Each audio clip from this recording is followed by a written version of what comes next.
Plants need sunlight to grow. In the Genesis creation story, plants were created on the third day. However, the sun was created on the fourth day. Why would God create the sun after the plants? And why would God create the sun and the other heavenly bodies after the earth? Is this a logical creation? The creation's order is one of the reasons why many scientists reject the biblical account of the creation. Could the order of God's creation reveal spiritual principles?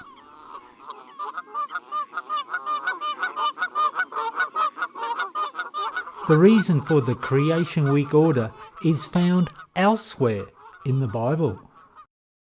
God warns in Deuteronomy against worshipping the sun, moon, and the stars. Throughout the ages, mankind has tended to worship the creation instead of the Creator.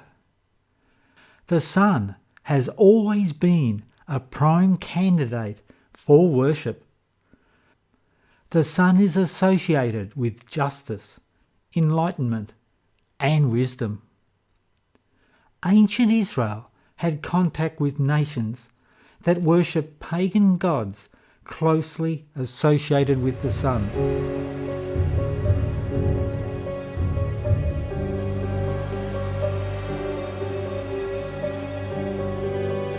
Later, sun worship influenced traditional Christianity. Traits of solar deities were attributed to Christ. Knowing mankind's tendency for sun worship, let us return to the creation story. Notice Genesis states, "Let there be light." The light already existed before its appearance over the dark earth. This light did not originate from a physical source. It appeared directly from God. This light sustained all plant life before God created the sun. Genesis states that God alone is the source of light, not the sun.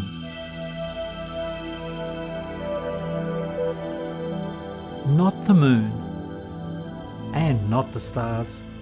Light sustains life. God is the source of light. God is the source and sustainer of life. The creation story points to God, not the physical celestial bodies. Light is often used in Scripture as an analogy to God and His goodness. Light is the contrast to darkness and night, which represent evil.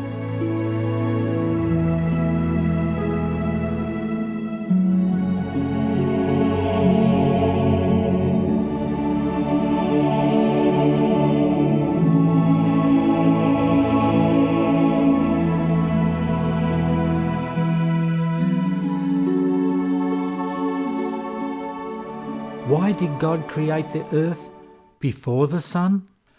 Verse 1 refers to the physical. God created the heavens and the earth. Genesis logically places the heavens first, before the creation of the earth. The created celestial bodies provided light during the fourth day. The sun, moon, and stars provide signs for navigation, identification of seasons, and to determine days and years. Pagan sun worship was closely aligned with the seasons of agriculture. The birthday of the Roman god Sol Invictus was celebrated during the winter solstice. This winter solstice was also associated with worship of Saturn, known as the god of sowing seeds. The Bible warns us not to worship the sun or sun gods to assist our agricultural seasons. The fourth day also identifies daylight from darkness. Mankind began to use false gods to identify night and day. The Romans believed that Sol Invictus was responsible for supplying light every day Genesis always points to God, not to the physical creation. If God placed the sun as the sole source of light on the first day, this could encourage sun worship.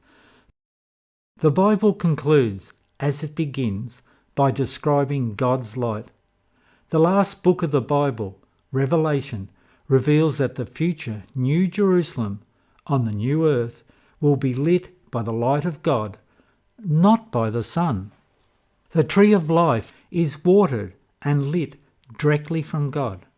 The plants described in the third day of the Genesis creation, likewise, were watered and lit directly by God.